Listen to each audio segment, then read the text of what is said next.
After Kobe and James swapped their careers at only 23 years old, and in his fifth season, Kobe already had 3 championships and was looking to secure the first 4-peat in the modern era. Meanwhile, the owner of the Cavaliers pampered Kobe to an insane degree. They already had a championship-caliber roster, but he still did everything possible to improve the team.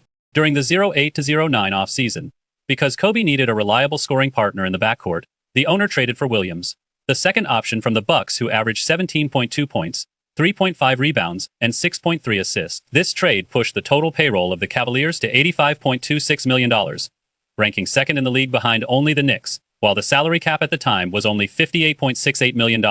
It can be said that the Cavaliers' owner's kindness to Kobe is far beyond what can be described as a favor of patronage. Thus, Gilbert planted a parasol tree to attract the Phoenix, and Kobe, like a colorful phoenix, sang in response to the clear sound. Their mutual dedication propelled the Cavaliers' record to soar, ultimately leading to Cleveland winning 71 games in a single season, second only to the 1996 Chicago Bulls in history. Kobe, meanwhile, delivered a luxurious individual performance, averaging 36.8 points, 7.5 rebounds, and 7.2 assists per game, with various signs indicating that this young man might be even greater than the former basketball god.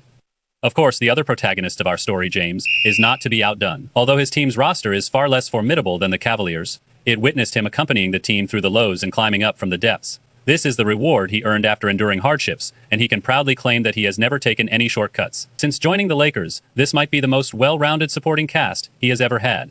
So even without a top-tier interior defender like Kobe's defensive first-team caliber anchor, he remains very satisfied. Perhaps it is time for our 2 main characters, Kobe of the All-NBA First Team and All-Defensive First Team, and James of the All-NBA First Team, to finally face off head-to-head.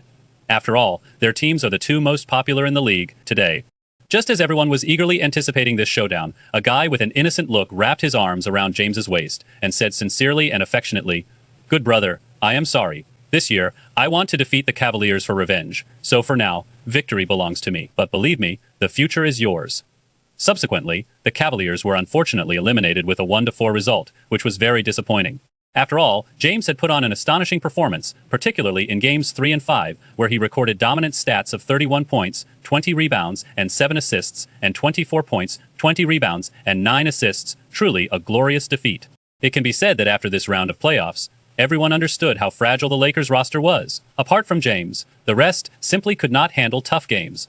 Whether it was the soft Gasol, the hairstyle obsessed Bingham, the often mentally unfocused Odom, not to mention Ariza and the always claimed killer instinct Fisher, who couldn't deliver in clutch moments. The most outrageous part was that the Lakers treated Brown, who was cast out by the Cavaliers, as a treasure, hoping he could become a qualified starting shooting guard with his explosive jumping ability. Even so, LeBron decided to stay in Los Angeles. After all, if he sells wine here, the sales would definitely be high. At this point, the dual protagonist drama turned into a one-man show for Kobe. However, the Eastern Conference was simply too weak, especially now that Kobe had reached a 99 overall rating and his personal peak perfectly aligned with the team's peak, leaving Eastern Conference teams with no resistance. They swept the Hawks 4-1 in the first round and cruelly swept the Bulls in the second round, avenging their former teammate Hughes by getting him out of that trade. But even after finishing the second round, the Cavaliers seemed to have just finished warming up, because with their explosive roster, no other team except the Magic and Celtics could even put up a fight. In fact, the Cavaliers wanted to face the Celtics more than anyone, eager to see how many rounds the team that pushed them to 7 games last year could last this time. Unfortunately, Garnett suffered an unfortunate injury in Game 2 against the Magic and was ruled out for the season. Therefore, the only team worth looking forward to in the East was the Magic, who emerged bloodied from their battle with the Celtics. In other words, the truly intense playoffs for them only began with the Eastern Conference Finals. Compared to the Celtics' multi-layered and varied style of play, the Magic's approach was relatively simple and straightforward. How to efficiently get the ball to Howard in the post was their core strategy. Therefore, the Cavaliers responded with a targeted defense. They did not have West guard Turkoglu. Instead, they deployed their strongest perimeter defender, Kobe, in front of the Turkish forward. The goal was clear. They wanted to cut off the connection between Turkoglu and Howard, minimize Howard's easy scoring opportunities, and force his offense to rely solely on inefficient post-ups and offensive rebounding, both far from easy options. So Kobe not only used aggressive physical defense to disrupt Turkoglu's individual offense, but also employed his precise and powerful offense, testing the defense of the Turkish agent. Turkoglu completely failed to keep up with Kobe's speed, and he was overwhelmed by Kobe on both ends of the court. Therefore, the Beast not only had to guard the paint, but also had to single-handedly battle Wallace and Ilgauskas for rebounds, making it extremely difficult for the Magic's perimeter shooters to get open looks off Howard's interior passes. From start to finish in the first game, the Magic were in a desperate struggle.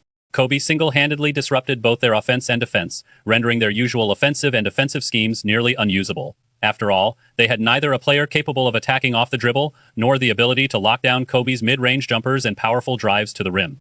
With Kobe's 67 plus 7 plus 9, the Magic had to use their entire team to contain him, which made it hard for them to compete on the boards, cutting off their lifeline. Of course, having made it to second place in the East and eliminated the Celtics, the Magic were no pushover. At the start of Game 2, they immediately double-teamed Kobe and forced the Cavaliers into a shot clock violation, a low-level mistake. Little did they know, this predicament fully ignited Kobe's fury. On the very next possession, Kobe came roaring back, driving straight at Lewis for a thunderous, violent dunk.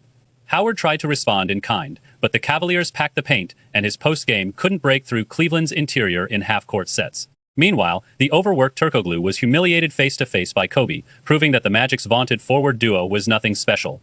Fortunately, after intercepting a Magic pass and throwing down a coast-to-coast, gliding tomahawk dunk, Kobe didn't go for the kill. He started involving his teammates more, allowing them to develop their offensive and defensive adaptability in high-stakes games.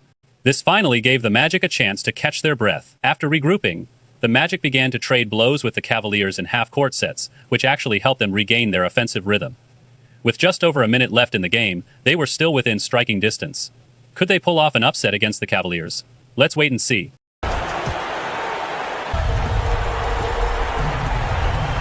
Here comes Kobe.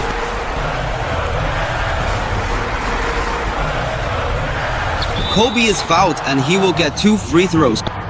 The foul is obvious and the referee's whistle blows. He's in attack mode, driving hard to the basket. However, Howard's foul successfully prevents Kobe's layup and denies him an N1 opportunity. Both free throws are well executed. The score gap is 5 points. Great performance from the free throw line, and the lead has grown to a 2-possession game. Howard scores with a dunk. This play exceeds expectations. That dunk is absolutely incredible. The ball is in West's hands. Redick grabs the rebound. West should take a jump shot there. His offensive decision this time is not very wise. Turkoglu holds the ball, with Wallace defending. He lobs it high toward the basket and scores smoothly. The timing on that alley, oopie, is perfectly executed. Howard slams the ball hard into the hoop. West steps out and fires a three-pointer. Nelson grabs the rebound, and the ball is in Orlando's hands. Too fast. Fantastic. After the halftime break, the game is becoming increasingly intense. Both sides are giving it their all. The Cavaliers call a timeout. They still have enough time, and we will see if they capitalize on having 2 possessions. Yes, we know this is a critical point, and it is likely exactly what their coach wanted to see, which is scoring, as it is very important. Kobe receives the ball. Great. And Kobe's speed is just too fast. Cavaliers took the lead with an offensive play that took only 2 seconds. Turkoglu looked like he was frozen in place. Now it is time to test the Magic again. Nelson has the ball. He is being pressured heavily.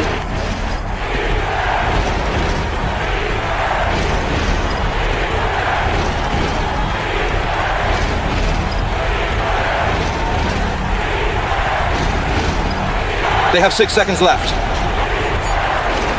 He takes a floater. They must find a way to stop the clock. So they resort to a foul tactic. Yes, he cannot let the opponent burn the clock and must force a stoppage. The second one also goes in. Both free throws were successful. The gap is 3 points, and that last free throw was truly critical. The only option left for the opponent is to take a 3-pointer. Turkoglu catches the ball. The gap is 3 points. The outcome of the game seems decided. As Turkoglu's game-saving 3-pointer rimmed out, the Magic fell to the Cavaliers once again. This kind of defeat seemed to stem from a natural matchup disadvantage, as if whenever the Cavaliers wanted the Magic to lose, it was a foregone conclusion. And indeed, that was the case. After Game 3 moved to Orlando, one might think the visiting Cavaliers would show some restraint on the road, but instead, they charged like wild stallions, turning the Amway Center upside down and giving the home fans no chance to cheer. Kobe and West went all out, relentlessly attacking the Magic's pride and joy, the paint. Kobe in particular bulldozed his way at Turkoglu. And within just a few possessions, the Magic's interior defense crumbled. On the other side, the Magic's offense looked more like a series of sneak attacks. At his core, Howard might just be a shorter center who loves offense more than a prime Wallace. So even if the Magic could drag the game into crunch time, they still struggled to close it out. Kobe, for the Cavaliers, could casually take over decisive offensive possessions, while the Magic, after exhausting every ounce of effort, often failed to respond. After all, to be able to finish off a game at any moment, relying solely on easy buckets and fast breaks, is far from enough. Therefore, the fact that the Magic were able to avoid being swept by the Cavaliers was already a significant achievement in itself. After eliminating the Magic with such ease, the Cavaliers cruised all the way into the NBA Finals. Compared to their first 3 championships, this year's run felt almost unrealistically smooth. It seemed that a true battle was about to unfold in the finals. After all, the Dallas Mavericks had fought through 3 grueling series in the brutal Western Conference to emerge victorious. Their resilience could not be underestimated, and Nowitzki's hunger for a championship was practically written all over his face. Compared to the Magic in the Eastern Conference Finals, the Mavericks were clearly superior in terms of team cohesion. Their offense did not require every possession to be played in the paint. Instead, they used Nowitzki's high pick and roll or high post isolation as their starting point, combined with off-ball screens and clever ball movement to find open jump shots. On defense, they favored a zone defense to compress the opponent's driving lanes, forcing them into mid-range or long-range jumpers. This highly systematic approach on both ends of the floor could, against teams lacking a dynamic scoring punch, turn opponents into frogs in slowly boiling water, gradually losing their ability to fight back. However, the Cavaliers' star player, Kobe, possessed virtually every weapon in the arsenal. Adapting to different defensive schemes was a skill he had honed since high school. Since the Mavericks' strategy was to force him into mid-range and long-range jump shots, he chose to take the challenge head-on, using only those shots to break them down. He wanted to see just how long Dallas defense could hold up. As Kobe's jumpers kept falling, Carlisle was forced to abandon the zone and reluctantly deploy double teams on Kobe, causing their vaunted zone defense to collapse entirely. Of course, on the defensive end against the Cavaliers, Nowitzki's unstoppable, one-legged fadeaways were equally devastating. But when it came to offensive firepower, Kobe at this stage was far beyond any individual player. With his relentless driving, shooting, and playmaking, Kobe quickly overwhelmed the Mavericks. Although they have never feared powerful, well-rounded teams, including even the Spurs, if a strong overall unit also features a dominant individual who excels both offensively and defensively, the outcome is often beyond their control. Thus, a 40-point blowout stunned everyone. Even the fans at the Quick Loans Arena were left in shock. Of course, Nowitzki's injury withdrawal was undoubtedly a key reason for the Mavericks' collapse, but even so, not many believed the game would lose its suspense. Only when Nowitzki's injury report was released did the Mavericks fans finally see their hopes dashed.